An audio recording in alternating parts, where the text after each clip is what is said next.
बुद्ध वचन की आज की श्रृंखला में धम्म की चर्चा करेंगे। जिस प्रकार एक भवन को बनाने के लिए लोहा, सीमेंट, ईंट आदि की आवश्यकता होती है, उसी तरह से व्यक्ति के जीवन को सुखमय बनाने के लिए कुछ सिद्धांतों की आवश्यकता होती है। भगवान बुद्ध ने इन सिद्धांतों को बताया था, परंतु उनके बाद के शिष्यों ने इस भवन सामग्री को अलग अलग एकत्र करके रख दिया है। जिसकी जरूरत हो वह उसे जोड़ ले और दुख से मुक्त हो जाए। मैं आज इसी की चर्चा करूंगा। इसके अंतर्गत है त्रिविध शील विशुद्धि, अष्टांगिक मार्ग और कलाम सूत्र। इन तीनों सिद्धांतों को एक साथ जोड़ने पर हम कैसे दुखों से मुक्त होते हैं और अनुपालन ना करने पर कैसे दुख हमारे पास आता है, इसको एक उदाहरण के माध्यम से बताऊंगा। अभी हम बुद्धों को नमन करते हैं। नमो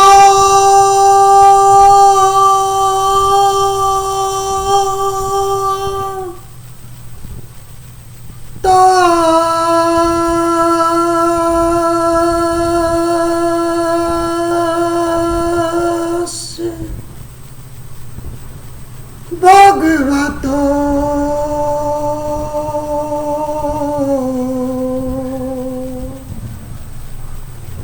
अरहतो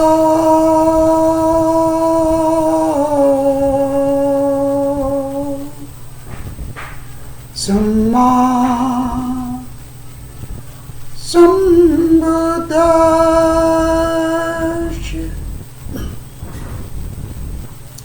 जगत में कुछ भी अकारण नहीं होता, जो भी होता है सकारण होता है। हर वक्त सजग रहने की आवश्यकता होती है, और जो व्यक्ति जितना सजग है वह उन कारणों का भली भांति अध्ययन कर लेता है और अपने आप को दुखों से मुक्त कर लेता है, अथवा दुख से निर्लिप्त रहता है। निर्लिप्त रहने की कला भी दुख विमुक्ति की कला में सम्मिलित है। त्रिविध शील विशुद्धि में पंचशील के संबंध में सिद्धांत है। ना तो हम करेंगे, ना किसी के करने का अनुमोदन करेंगे, और ना ही हम किसी ऐसे व्यक्ति को संरक्षण प्रदान करेंगे जिसने कोई शील भंग किया।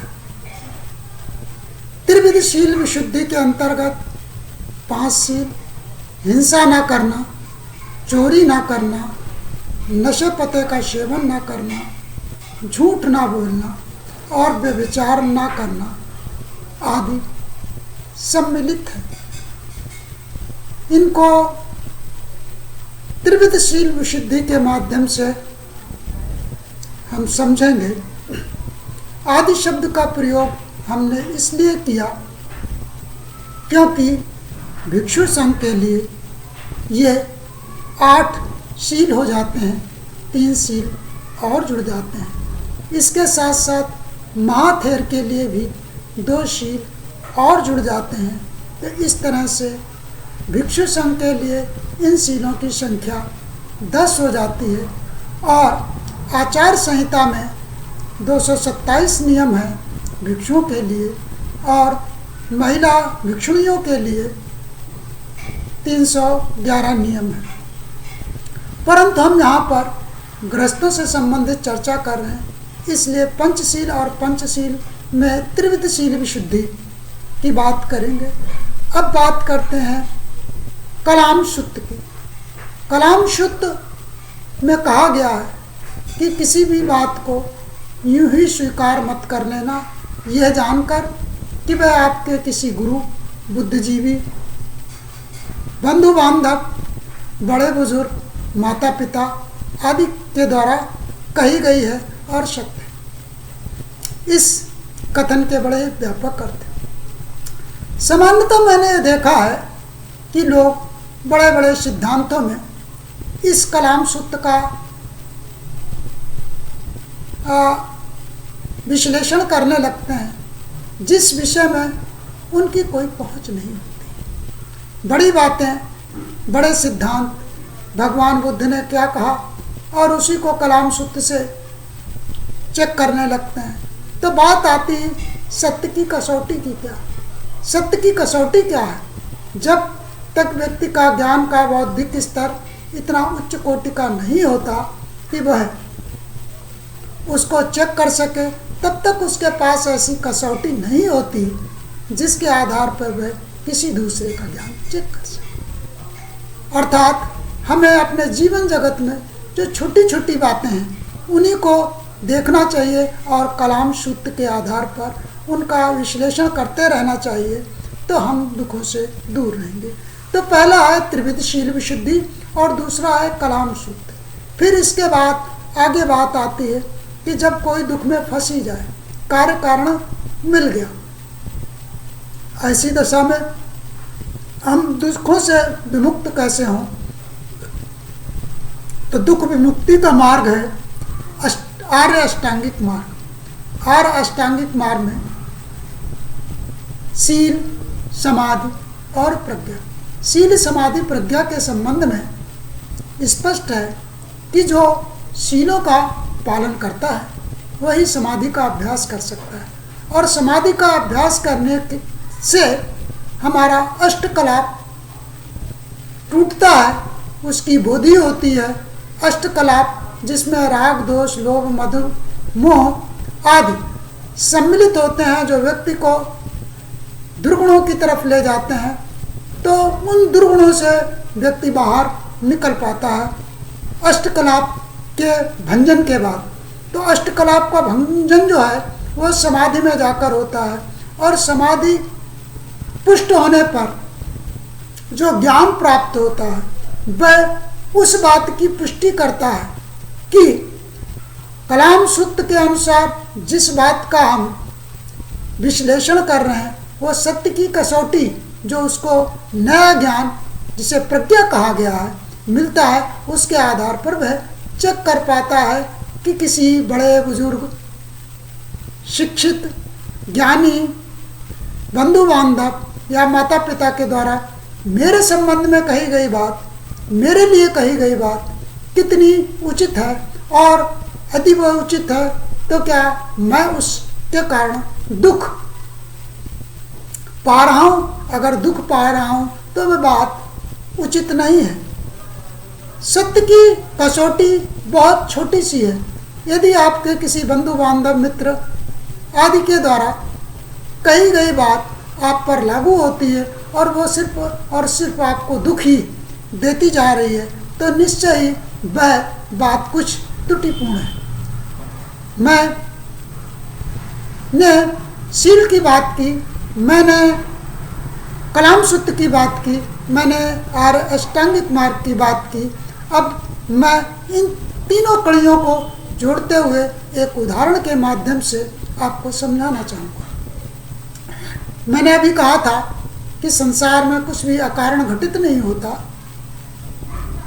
मेरी शिक्षा दीक्षा बचपन से ही ऐसी रही कि मुझे हमेशा सिखाया गया कि झूठ, फरेब, छल आदि से दूर रहना। जब मैंने इसको धारण कर लिया तो आज वही हमारे माता पिता बंधु बांधव को बड़ी तकलीफ होती है जब मैं सत्य के मार्ग पर चलता हूँ, सत्य का अनुसरण करता हूँ, क्योंकि संसार तो सत्य के सहारे नहीं चलता, असत्य के सहारे चल रहा है। असत्य के सहारे चलने के कारण समाज में भांति भांति के दुख आते ही आते हैं। यह राज्य सरकार की जिम्मेदारी होती है कि वह ऐसे नियम कानून आदि बनाए जिससे कारण शील का अनुपालन हो सके, क्योंकि हर कार्य के लिए व्यक्ति समाधि में उतरकर उसका बोध करे और उससे निर्लिप्त हो, ये कई बार संभव नहीं होता। इसके लिए आवश्यक होता है कि सरकार ऐसी नियमावली बनाए जिसके कारण दुष्चरित्र के लोगों में एक भय भी बना रहे और उस भय के कारण वे शील को भंग ना करें, क्योंकि शील भंग में तब शील भंग मान लिया जाता है जब हम वो तीन विधियों से परिशुद्ध नहीं होता। जनरली सामान्यतः लोग शील का सीधा वाचन करते हैं, उनकी गहराइयों में नहीं जाते। उनकी गहराइयों में न जाने के कारण शील की बातें सिर्फ खोखली बातें हो जाती हैं। मैं चोरी नहीं करूँगा, मैं कोई चोरी करके आया है उसकी और वह मुझे चोरी को उचित बताता है तो मैं उसका अनुमोदन नहीं करूँगा। यदि वह चोरी करके आया तो ऐसी दशा में मैं उसका संरक्षण भी नहीं करूँगा। इस तरह से ना तो मैं स्वयं करूँगा, ना दूसरे को करने को प्रोत्साहित करूँगा। कोई करके आया है तो मैं उसका संरक्षण भी नहीं करूँगा। ऐसा करने पर ही वह त्रिविधशील विशुद्धि होती है। परंतु संसार में दुख का कारण शील का भंग होना।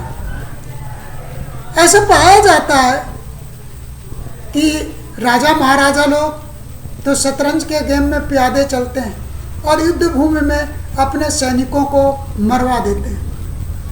वो दिन भर अपने प्यादों को चलकर शतरंज के गेम में कैसे लोगों को दूसरे के प्यादे को मारा जाए, इसी के बारे में सोचते रहते हैं और रणभूमि में अपनी ही सेना को, अपने ही सेना के परिवारों को दुखी करने का कार्य करते हैं।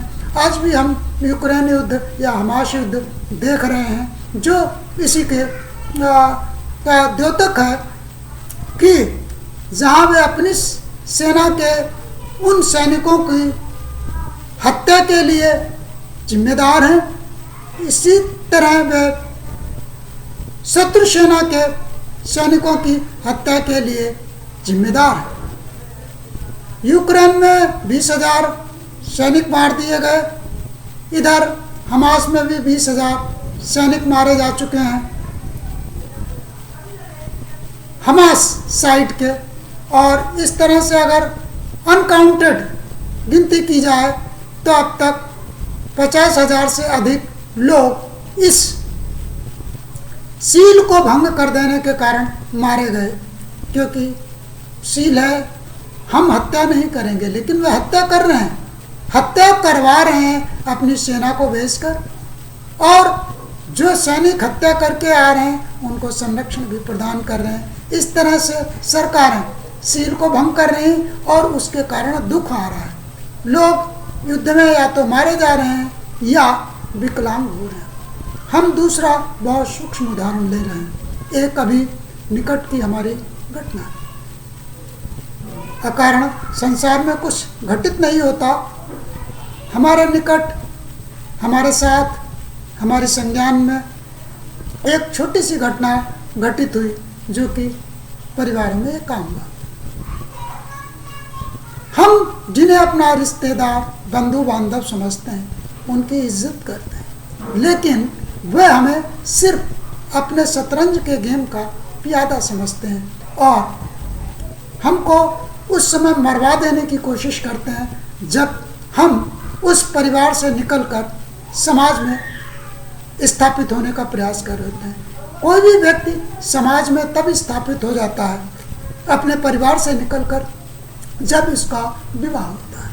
विवाह लड़की का हो या लड़के का, जैसे ही दो युवा युवती आपस में एक दूसरे से जुड़ते हैं, विवाह बंधन में बंधते हैं, तब वह एक स्वतंत्र इकाई हो जाती है, जिसमें अब वह स्वतंत्र इकाई एक बड़े परिवार का अंग हो जाती है और पृथक हो जाती है। परंतु सामान्य बच्चों की ये सोच तब तक डेवलप नहीं हो पाती कि हम एक पृथक इकाई हैं, और वह सत्य की कसौटी तक पहुंच ही नहीं पाते कि ये अब हमारे बंधु बांधव हैं, जो सिर्फ जिन्हें हम माता पिता कह रहे हैं, ये भी हमारे साथ छल प्रपंच कर सकते हैं। जो निकट का उदाहरण मैं आपको बताने जा रहा हूँ, इसमें लड़के के संबंध में लड़की पक्ष को गलत सूचना दी गई कि लड़का मास्टर।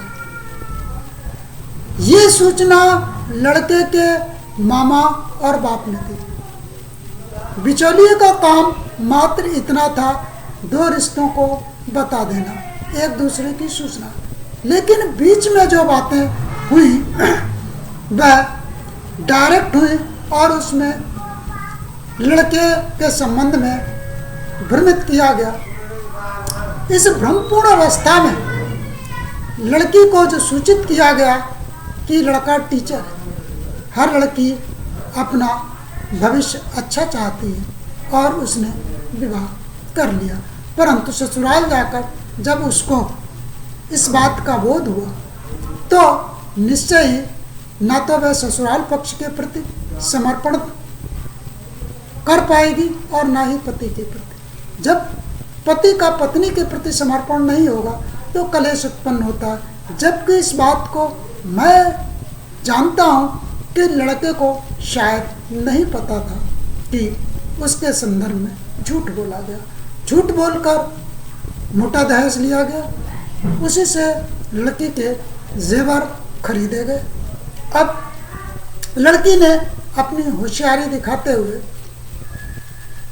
ससुराल में गई और अपने उस जेवर को अपने हाथ में लिया और लेकर पति के साथ ही मैके चली आई और वापस नहीं गई। अब विगत 1-1.5 साल से मामला कोर्ट में होने के कारण मुझे उसमें इन्वॉल्व किया गया कि क्या रिलीफ है। लेकिन जिसकी प्रकृति झूठ बोलने की हो वो वकील के साथ भी झूठ ही बोलेगा। लिहाजा हमें उस पर रिसर्च वर्क करना पड़ा और रिसर्च वर्क करके मैंने ये पाया कि अल्टीमेटली शील भंग किया गया। शील भंग किया गया।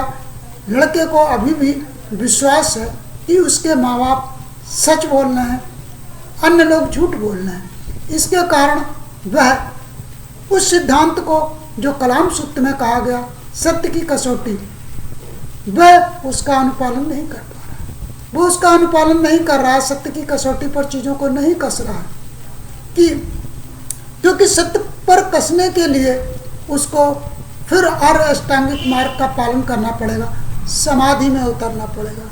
समाधि में उतरने के बाद ही वो उस चीज़ को गहराई से जान सकता है और उसके बाद जो उसकी प्रज्ञा स्थापित होगी उस प्रज्ञा से वह अपने आप को दुखों से विमुक्त कर सकता है। ऐसी दशा में माँ बाप को शीलवान बनाना भी सम्मिलित है और ऐसे दुष्ट माँ बाप से दूर हो जाना भी उचित ही है जो लगातार अपना शील भंग कर रहे हैं और अपने आप को राजा समझकर, अपने बच्चों को प्यादा समझकर युद्ध में मरवा देना चाहते हैं। क्योंकि जब मैंने मना कर दिया कि सिर्फ 4 सदस्य लोग ही वहाँ पर समझौते के लिए जाएंगे, फिर भी 8-10 लोगों की टीम तैयार की गई और वहाँ पर उस गांव के प्रधान को लिया गया जो खुद 8-10 लोगों के साथ था। इस तरह से एक ससुराल पक्ष के घर में 20 लोगों की टोली जमा कर दी गई, जो कि एक बेइज्जती करने वाली बात थी। तो इस तरह से एक दूसरे की बेइज्जती जब करते हैं तो वाणी विलास होता है और वाणी विलास भी सम्मा वाचा के अंतर्गत वर्जित है, 8 अष्टांगिक मार्ग का पार्ट है।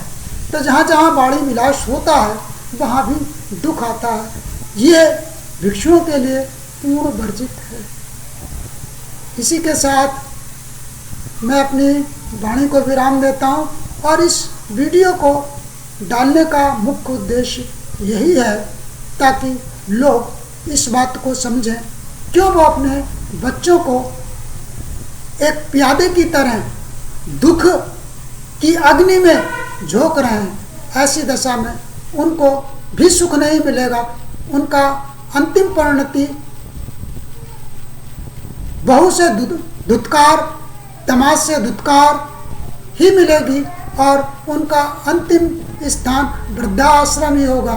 जो जॉइंट फैमिली सिस्टम भारतीय परिवेश में चला आ रहा है वो खत्म होगा, वह सम्मान के पात्र नहीं होंगे। लिहाजा उन्हें अपनी इस रणनीति पर विचार करना चाहिए, शील का अनुपालन करना चाहिए, 8 अष्टांगिक मार्ग का पालन करना चाहिए, शील समाधि का अभ्यास करना चाहिए, तब प्रज्ञा आएगी और उस प्रज्ञा के आधार पर कलाम सूत्र का अनुपालन करते हुए वह दुखों से विमुक्त हो सकते हैं।